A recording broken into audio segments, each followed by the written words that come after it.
Assalamualaikum warahmatullahi wabarakatuh. Selamat sore semua teman-teman. Ketemu lagi di mata kuliah pertemuan 10 untuk IMK. Di sini kita akan membahas tentang user experience atau UX ya. Lanjut. Di sini pengertian dari UX adalah cara mengungkapkan atau meluapkan perasaan pengguna ketika telah berhadapan dengan sebuah sistem. Jadi ini anggapan atau persepsi dari user terhadap sistem.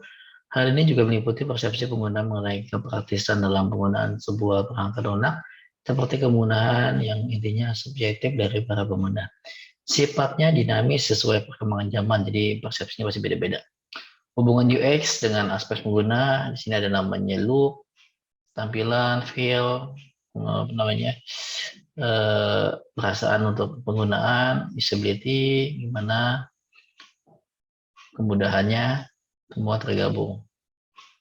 Habis itu aspek user experience apa aja sih yang menjawab pertanyaan yang pertama, bisakah penggunaan menggunakan, apakah user bisa mencari, apa yang sudah memenuhi ekspektasinya, apakah pengguna ingin menggunakannya, apakah sistem dibutuhkan, apakah bisa dipercaya, bisa diakses atau tidak. Ini adalah yang sering kali muncul dalam UX.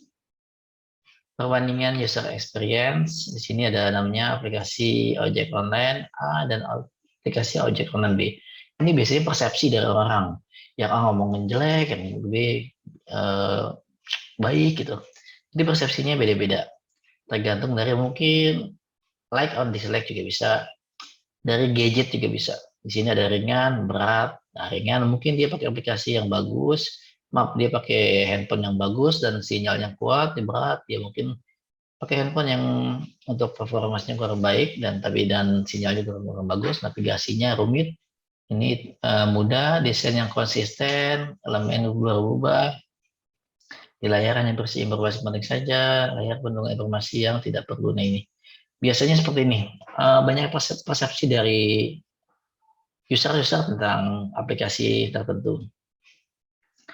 Bidang-bidang yang terkait dengan UX adalah menciptakan desain berpusat si pengguna seharusnya menyertakan strategi di bidang-bidang. Di sini ada namanya project management. Dia mempunyai strateginya seperti apa, user research seperti apa, usability evaluation seperti apa, informasi arsitektur seperti apa, user interface design seperti apa, interaction design seperti apa, visualization seperti apa, content strategi seperti apa, dan sampai dengan web analis seperti ada. Ini bidang-bidang yang membutuhkan perkembangan dari UX. Habis itu alasan pentingnya UX adalah pertama memudahkan pengguna, di mana user experience ini di zaman sekarang akan mudah pengguna menggunakan sebuah produk karena sebuah produk memiliki aspek terkait dengan user experience. Hal ini terkait dengan dengan aspek usability. Yang selanjutnya meningkatkan minat pengguna. Selain memudahkan, user interface juga menarik perhatian pengguna untuk menggunakan produk serupa karena kemudahan untuk penggunaan produk yang dipasarkan tujuannya menciptakan produk yang developer seharusnya supaya banyak pengguna yang menggunakan ini. Bagaimana meningkatkan minat pengguna? Ya mungkin dari bonus-bonus kalau aplikasi seperti itu, atau mungkin dari kemudahan yang ditawarkan. Selanjutnya faktor kesuksesan. Semakin banyak peminat ya tentu yang ini berbanding lurus dengan peningkatan kesuksesan. Di sini juga dapat meningkatkan juga developernya ya. Yang keempat, pasti memiliki user interface yang baik ya. Ketika faktor sukses ini juga memiliki interface yang baik dari suatu produk. Jadi tampilannya soft, tampilan soft, mudah digunakan, dan user friendly lah. Itu yang merupakan faktor dari user interface yang baik.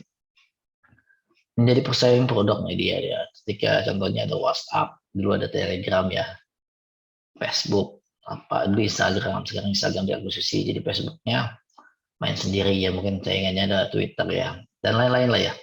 Karena perkembangan sistem juga seperti itu. Dan biasanya dalam dunia teknologi ini ya mungkin nggak mungkin itu akan diakuisisi ya, satu platform dengan platform yang lain. Aspek pemain UX berubah-ubah, di mana perlu pertama perlunya dijelaskan bagaimana pengguna dalam mengembangkan user interface. User ini selalu berubah dan tidak pasti, kayak Google, WhatsApp, Twitter pasti memiliki fitur yang berubah. Semacam kayak perkembangannya ya. Dia ada versi 3.0, nanti ke versi 3.1 dan seterusnya. Biasanya peningkatan tingkatan itu akan memperbaiki performance atau mungkin bug di dalam sistem tersebut. Dua, harus memperhatikan pengguna. Developer harus mendengar dan melihat permintaan dari user. Observasi. Jadi setiap aplikasi itu kasih kekurangan dan kelebihannya apa. Tidak memiliki metodologi. User experience tidak memiliki langkah-langkah yang harus diikuti oleh standarnya. Jadi ya ada bakunya aja. Yang selanjutnya bukan user interface. User experience ini penerapannya lebih dari user interface. User experience ini digunakan untuk melandasan dari user interface sebagai pembuatan sebuah produk. Jadi yang namanya user experience ini merupakan acuan dari user interface untuk membuat produk. Jadi masukan-masukan dari user digunakan untuk memperbaiki aplikasi yang ada atau membuat aplikasi yang baru, di mana startup ini memenuhi ekspektasi dari user. Testing, ini penting nih. Langsung bisa coba kepada pengguna, kemudian akan ada feedbacknya, apa sih? Jadi versi beta dulu dikeluarkan, habis itu dilihat kelemahannya apa, nanti developer akan mengembangkan lagi. Bukanlah usability, user experience ini mencakup hampir keseluruhan yang dimiliki oleh user, berbeda dengan usability yang hanya mencakup sebagai user experience. Sulit dikerjakan sendirian ya. Di sini harus ada namanya timnya, tim ada bagian research, prototype, ada usability. Elemen user experience ini ada 5. Ada surface, di mana ini berkait dengan perencanaan sensor desainer meliputi bagaimana panca indera manusia berinteraksi dari melihat, mendengar, menyentuh, sampai mencium dan merasakan. 2, skeleton adalah berguna untuk memikirkan interface desain yang meliputi atribut produk. Struktur di sini bagaimana bermakna memahami perilaku dan pemikiran user dengan tujuan dapat memahami dalam bentuk struktur produk agar sesuai dengan keinginan user.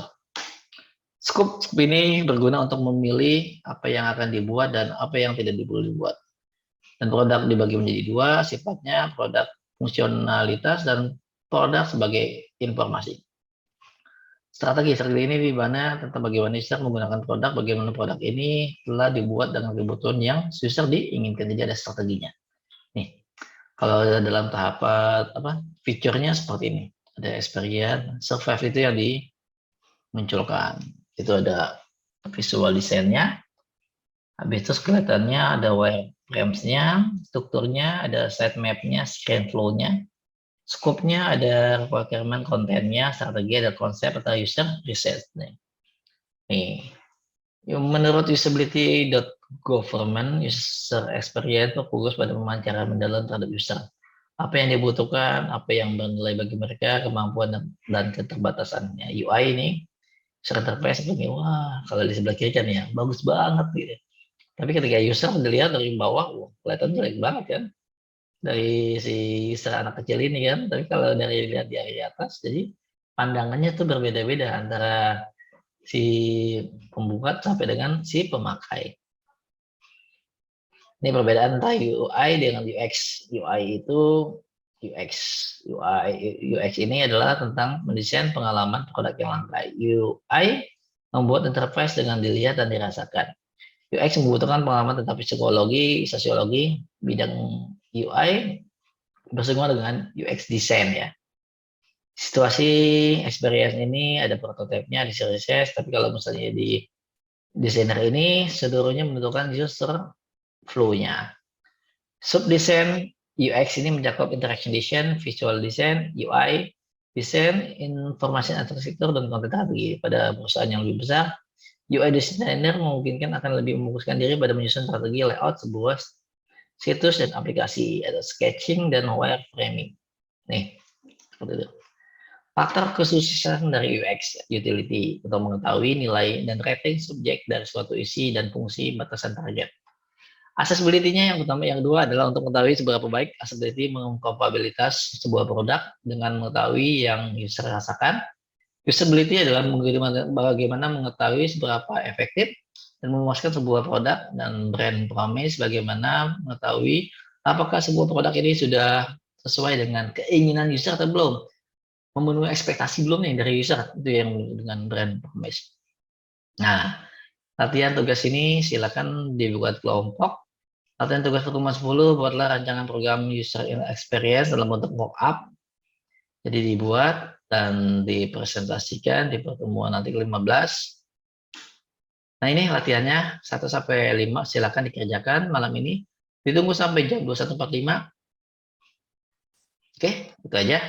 Kurang lebih saya ucapkan banyak terima kasih teman-teman untuk perhatiannya, dan jangan lupa subscribe, like ya channel ini biar nanti lebih semangat lagi untuk membuatnya. Kurang lebih mohon maaf.